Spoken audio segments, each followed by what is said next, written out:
Good evening, everybody. Just wanted to say thank you. I just won my Torrance City Council election and was, thank you, and was sworn in July 15th, so just 2 months ago, and already pushing for some big things down there. I won't go into any more details because I promised Cara I wouldn't take more than 20 seconds, but thanks to you all. So many of you in this room supported me during that campaign. I really appreciate it. And also thanks to the club as a whole for your endorsements. Thank you very much. Okay, so will everyone take their seats? Because if you don't take your seats, we cannot start the program. You understand that? You need to sit down. We need to have respect for these amazing two individuals, one of whom will be our new state senator, and the other will be our next state senator or assembly person or something, because they are both so terrific, and if only we could have two, wouldn't we be lucky? So I want to introduce Scott Mayers, who will be my co-moderator here. And of course, our two candidates. I'm not going to do it alphabetically because I'm a girl. Sandra Fluke. I'm sorry, Bev. And Ben Allen. Okay, so take it. So we wanted to, it's a little different format from what has been done in the past. Instead of sort of sound bites, we're trying to see how senatorial you might be and how you interact with one another. So it's very hot. Anybody who wants to take their clothes off? Absolutely. Go right ahead. So we're going to start. And the way it's going to be that we have 50 minutes for the two candidates to answer these questions in whatever way they want, and then there'll be voting at the end. There'll be 3 questions from the audience, and and a 2-minute closing, which you cannot use the word "I'm proud and honored," because if you do, you forfeit the 2 minutes. Well, not those two. Think of 2 different ones. And the questions from the audience hopefully will be in the form of a question and something that is not covered in the debate here. Okay? All right. So we're going to start. And I'll start with you, Sandra. What is your passion, and what first piece of legislation would you introduce concerning this passion?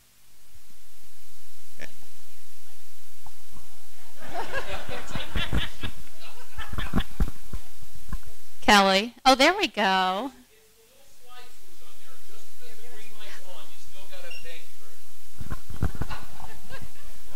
And then you get to answer. Let's try this again. Okay. Hello, everyone. So my passion, which is not actually microphones or any type of audio-visual equipment. You know, it's actually one of the things I've spent a lot of time thinking about during this campaign is what is it that I'm really passionate about and what unites the work that I've done in my career and what I want to do in the state Senate. And the conclusion that I've come to is that I'm really passionate about ensuring that people's voices are heard, whether that's in all forms of community discussions or especially in our government. It's the hallmark of whether or not we have a truly effective democracy. And it's one of the feelings that I had growing up in a conservative place was that I often wasn't being heard. And it's what I've devoted my career to, whether it's representing folks individually, survivors of human trafficking or domestic violence, and trying to amplify their voices, or pushing to make sure that the needs of communities are heard when it comes to legislative advocacy. And it's what I'm really passionate about trying to change about Sacramento, is to make sure that we have less that we hear from special interests and more that we hear from community members. And what piece of legislation would you introduce concerning this passion? Well, I think one of the real places that we see this is around how our campaigns are funded. So one of the first things I'd like to work on is campaign finance reform.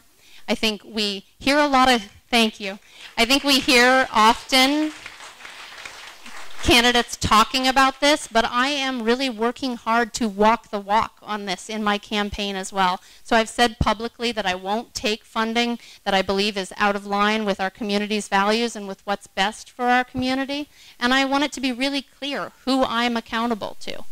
So I'm really proud that my campaign's being funded by over 3,900 individual contributors, as well as some organizations that fight for our values, and that our average contribution size is still around $250.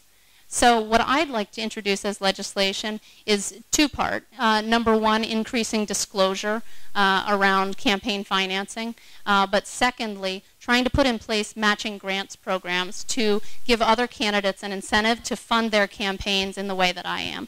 Good, thank you. Do you have some comment on that, Ben? And then would you answer the same question? What is your passion and what legislation would you introduce? But comment on Sandra's first, if you will. I think Sandra's absolutely right about the need for campaign finance reform. Sorry, is that working? Yep. Okay. No, I was just saying that I think that Sandra's absolutely right about the need for substantive campaign finance reform. It's something that I knew was a problem coming into this experience, but the experience of being a candidate at this level, it sort of hit me over the head like an anvil, how much it's needed. I've spent time in Sacramento. I see that the role that money plays there, and I see how expensive these campaigns are. And I think it's so important for our commitment to democracy and for the well-being of our democracy for us to do the sorts of things that you're talking about. Better disclosure, including the idea of banning fundraising from lobbyists and interest groups during the final 100 days of legislation, when there's so much legislative work going on. And it gets way too pay to play. The extraordinary thing about what was going on with Leland Yee was that he was actually taking checks from lobbyists literally the day before he was voting on their bills. It's just absurd, and that level of transactional politics has to come to an end, and we have to push. We have to do something similar to what Padilla did, trying to make a broader ban. So, what is your passion? Yeah, so my passion, I've got a lot of passions. Well, the first one. I've spent a good deal of time recently working in the world of public education. 2 years on the Board of Regents at the state level at the University of California. 2 terms on the school board here in Santa Monica and Malibu. And we have been whipsawed and hit from all sides by the impact of the budget downturn and all the cuts from the state. I'm very passionate about school funding and educational funding.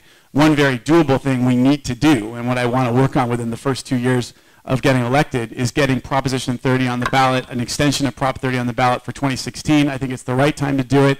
It's a presidential year. We're going to have a lot more progressives turning out, and people are going to be a lot more willing to. We can tell a message about how we're going to preserve and protect education and public service funding without raising your taxes, by just kind of keeping taxes at the same level. Doing that will go a long way toward shoring up the finances of school districts, the university, doing the sorts of affordability measures that we know need to be done in the Cal State system, at the UC, and in community colleges. So that's something I'd like to work on right out the gate. Good. Thank you. And what do you think about that? Well, I absolutely agree with extending Prop 30 and the need for increased investment in our schools, especially at the K through 12 level. I'm also really passionate about investing in early childhood education, because I think it's one of the places that we can most effectively spend, and it'll pay dividends throughout a child's educational career, but also make a difference to the economic stability of a household. We all know families that are struggling with childcare crises, and we all know women who've taken time out of their careers to be able to take care of their family, and that's put them on a different kind of path than they would have been otherwise. But I wanted to actually touch on very quickly something else that Ben raised around the timing of fundraising, because I think this was actually a proposal that I was initially in support of, that we put some time limits on when fundraising can happen. And I agree that there is a real concern about the pay-to-play exchange that happens at the very end of the legislative session when the most bills are being passed, which is a problem in and of itself. But I'm actually growing concerned about proposals that are around time limits specifically, because if anything I've learned through my own fundraising, it's that limiting the time when it can be done benefits candidates who have access to larger pots, larger checks all at once. And those of us who are doing a more grassroots approach have to be able to put in more hours. So let me interrupt. You agree with that, or you don't agree with that? Well, the reason why the only correction I'll make is that the limits would be to people who have legislation before the Congress. So, right. before the legislature. So if it's grassroots citizens that you're talking about, then that wouldn't be limited. Okay. Just under what I'd want to support. So here's a question for you, and then you'll have the same one. What committee assignments would you first seek, and why? I'm obviously very interested in education issues, higher education, early childhood, K through 12 issues. I care a great deal about the environment, and would love to. There's a couple different committees that focus on the environment, and I'd love to serve at least on one of those. I'm very interested in transportation issues, and one of the many things I'd like to work on is trying to get Los Angeles into the League of Civilized Cities when it comes to getting around, multimodal transit options. I mean, it really is absurd how far behind the rest of the country, and indeed many parts of the world we are. So those are some of the things I'd like to really focus on. Why are you interested in education? Why? That's a good question. You know, it's part of my, I guess, well, first of all, just my roots. My mom was a public school teacher. My dad is a public university professor. My brother teaches at UCLA. My sister-in-law is a teacher. I've been a teacher myself. I teach now as well. So we're all very interested in education. I think a lot of it has to do with how education is at the heart of our democracy. An informed populace is so essential to the proper functioning of a democracy. I think that I really look at it as at least in its purest form, the great equalizer. And of course, we can talk a lot about how, unfortunately, our education system and all the loans that we've now forced people to incur, and the extent to which we're forcing young people to leverage their futures because of the high cost of education, has actually helped to ossify social disparity, when education should be helping to break down those social disparity barriers. But at least in its purest form, it is so empowering. It also helps the human spirit grow and imagine. I love arts education for that reason. I love literature for that reason. I think it helps quality of life. I think it helps our economic vitality. Okay. Yeah. So that's why I love it. All right. So, Sandra, what committee assignments would you seek, and why? First of all, I just want to say I'm against education. Just put that out there. No, I obviously agree with so much. There is a difference. There is a difference. But the committees that I would be most interested on, it's one of the more challenging questions because I'm interested in so many areas of them. I've spent my career focusing on a lot of different policy areas, everything from housing to criminal justice reform to education affordability to public assistance, of course, a little bit of gender equality work and a lot of gay rights work as well. And so for me, narrowing it down is challenging.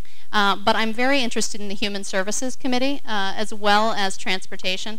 But honestly, the answer is that if you want to get something done, you've got to be on at least one of either budget or appropriations, because the money is what controls what occurs on all of those other topic areas. So that's where I'm trying to get to as fast as I can. Okay. So what do you feel about that, briefly?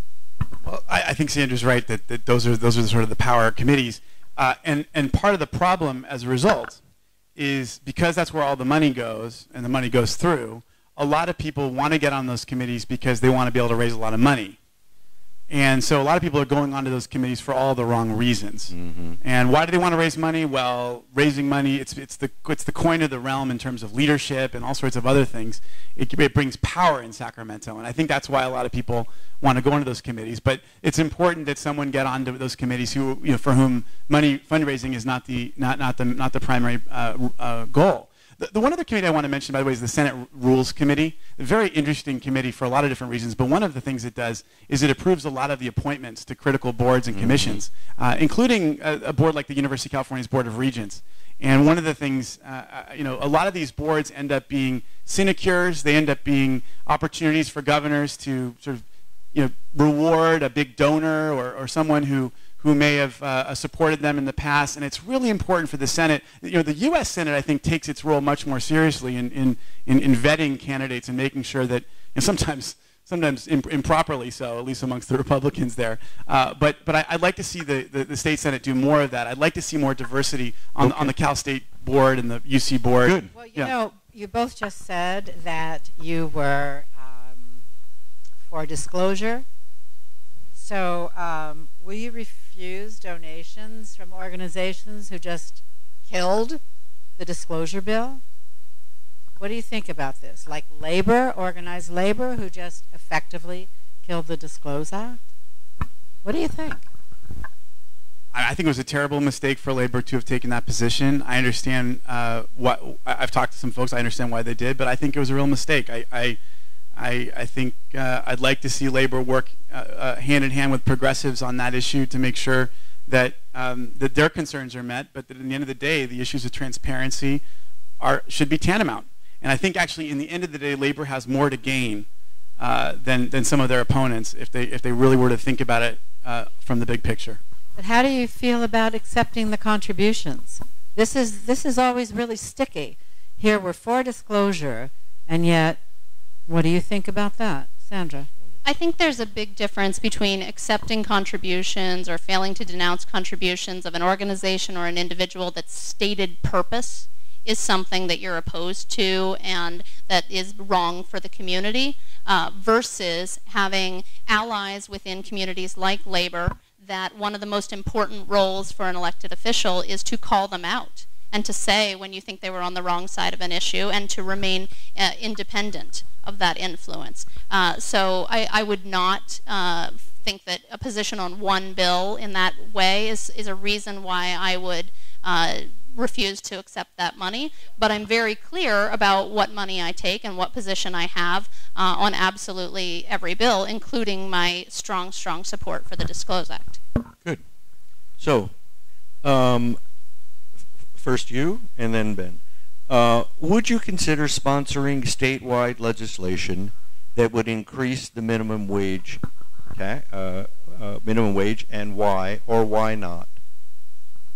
I would consider this. I think we have to look really carefully at how do we do this and what exactly is the timing, but we've got to get to a living wage. We have to lift people out of poverty. I'm very excited that the LA City Council is considering this, as well as Santa Monica and West Hollywood in conjunction with that, and I'm one of the strongest supporters. I was out there on the lines with the fast food workers, with the hotel workers, supporting their fights for a living wage. I do think that we need to make sure that we're taking into account the impact for small businesses, and that we're finally crafting the proposal to make sure that we're increasing the economic prosperity of the community, which is our ultimate goal. And that's what we'll do by putting money in the pockets of working families who spend it immediately in the economy. What do you consider a minimum wage? Or a livable wage? Oh, a livable wage. Well, I think often many of us have heard the rallying cry that $15 is a livable wage. But when we look at some of these proposals, the question is $15 by when? Because what is a livable wage continually increases. I believe that the LA 2050 study found that we needed to get to at least 13 to even get folks out of poverty. And one of our challenges is that this is going to vary by municipality. It's obviously very different within Los Angeles than it may be in the Central Valley. So that's one of the things that's most challenging about this. So Ben, if we continue to raise the minimum wage, how does that impact everything else? Pricing, our ability to manufacture, our ability to compete in the world market?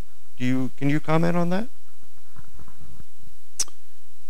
Well, that's certain. I mean, well, I suppose in the end of the day, the first of all, we create a market here at home where where our people can actually purchase the products being made here.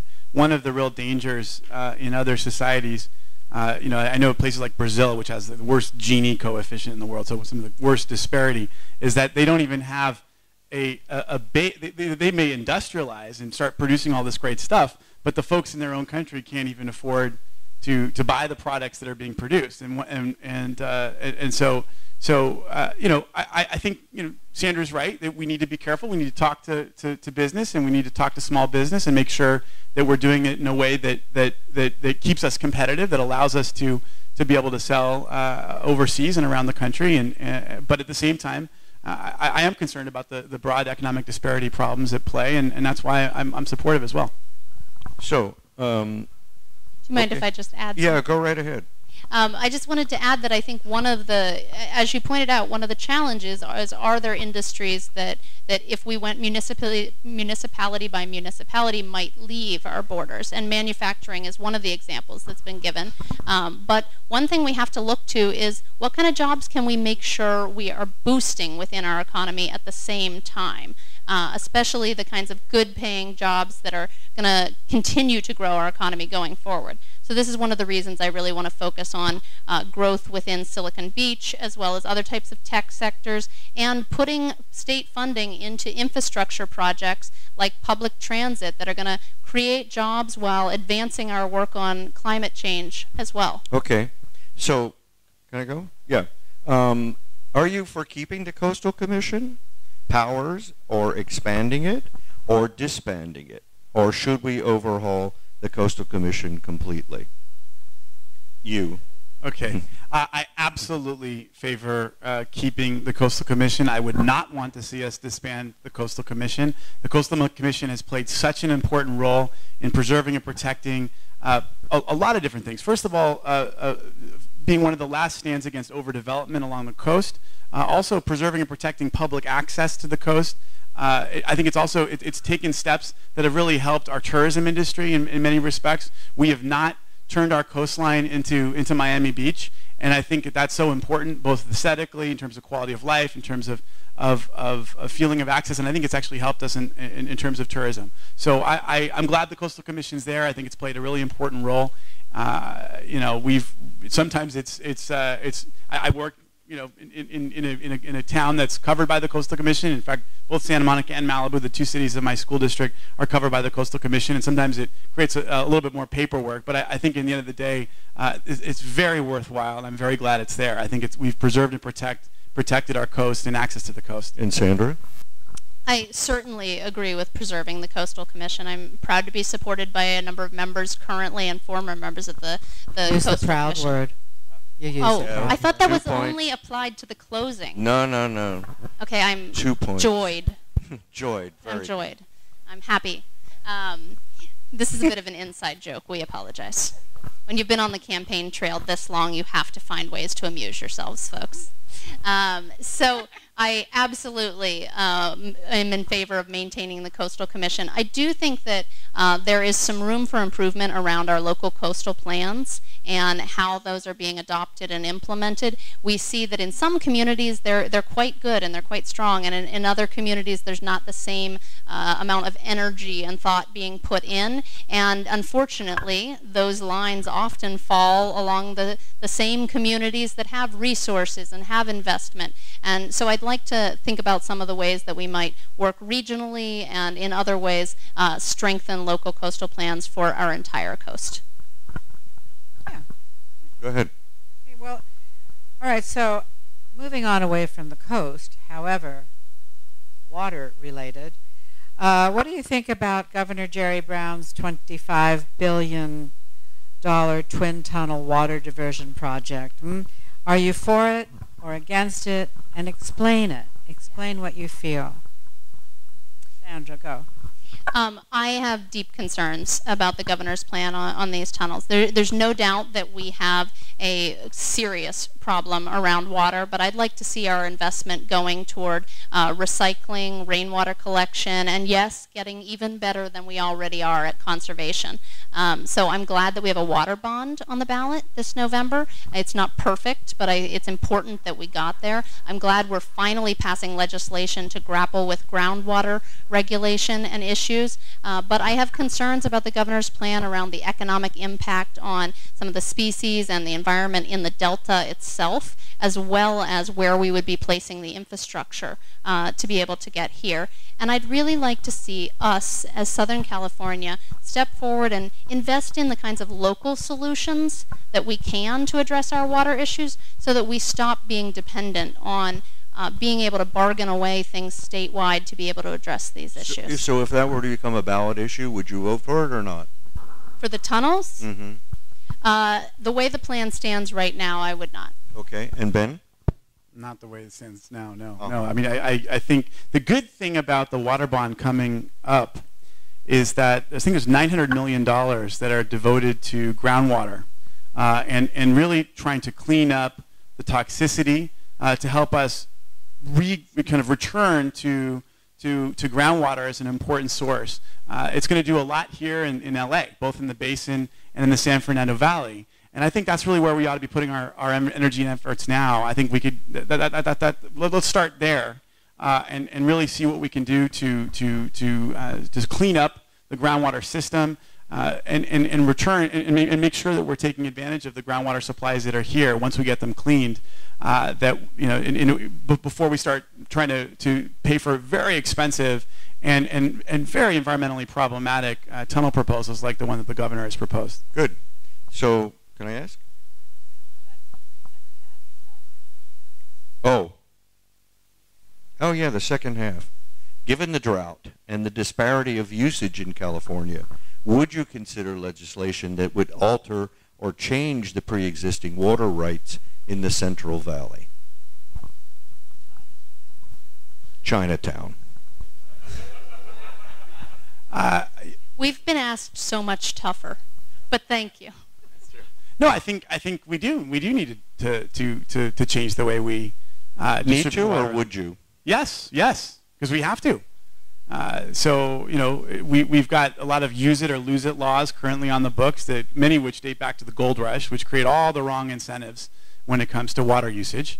And so we need to, and I would take measures to make sure that we have a better way of distributing water through the state, that we don't have laws on the books that incentivize water wastage, that we really invest in drip irrigation and in rainwater recycling and just water recycling in general. One of the interesting things that's going on right now is that DWP and MWD right here in LA are going off into the Imperial Valley and actually paying farmers to implement all sorts of water conservation efforts, largely because they will then buy that excess water that's being saved to send to LA to feed this thirsty city.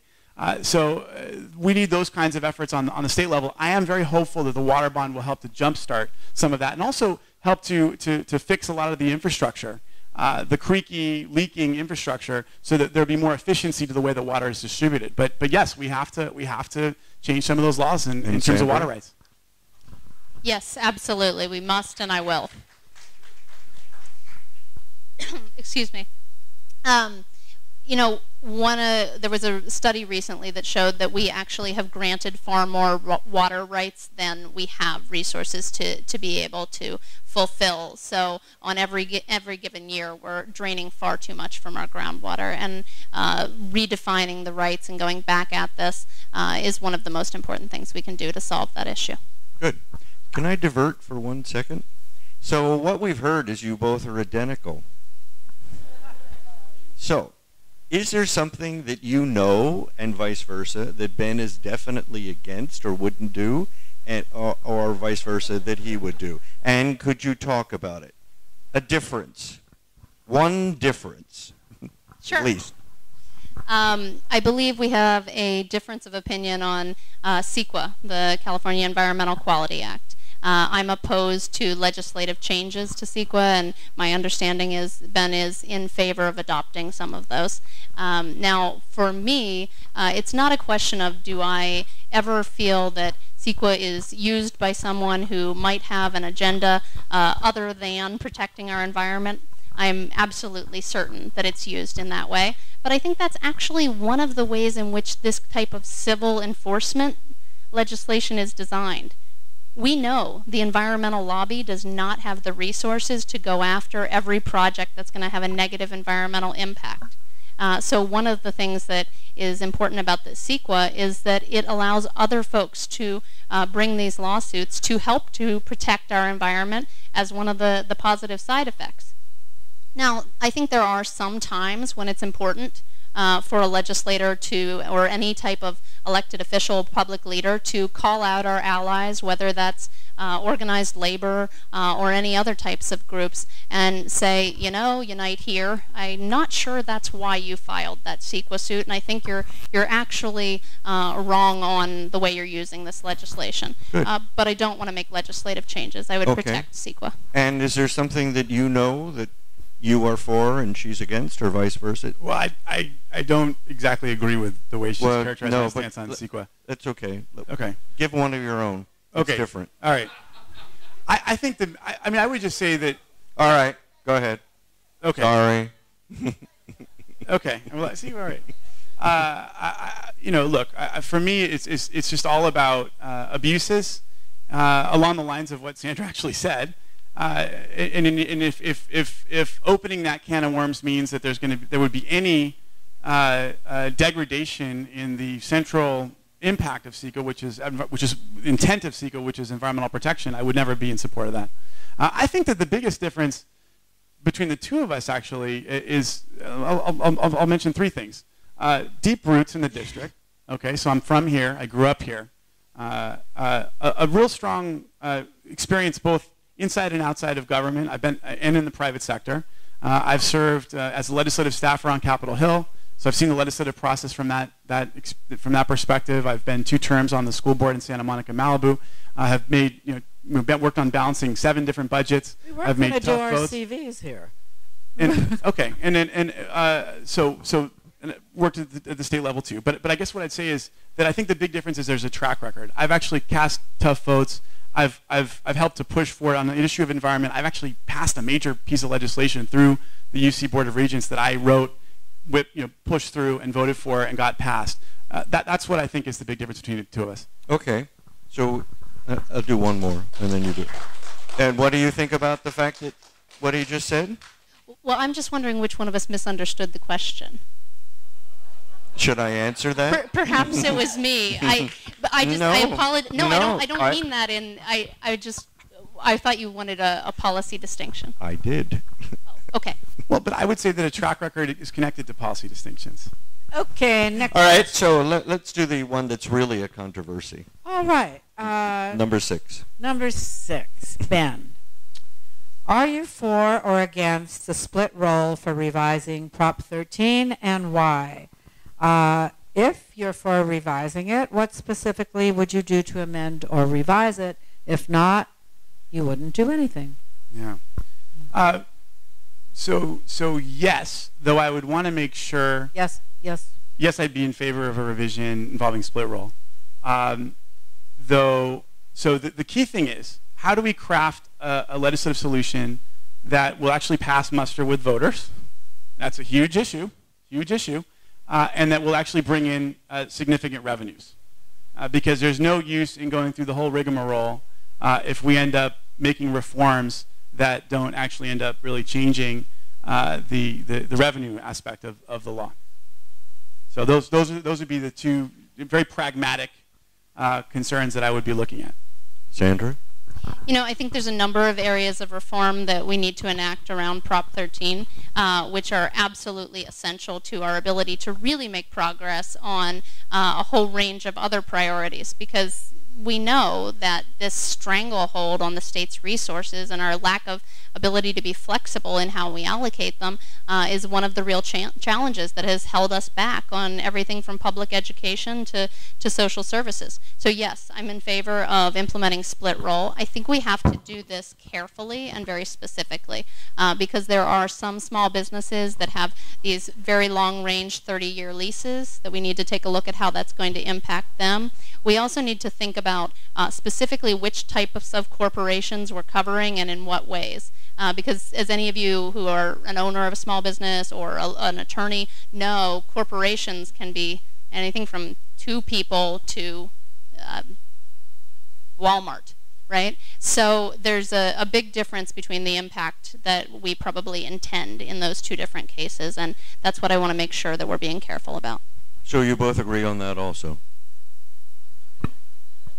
You just have to listen really close to hear the differences. All right. So, touche. So, before continuing funding for cap and trade option, a percentage has been allocated by the governor to continue building the railroad. Are you for or against high-speed rail? And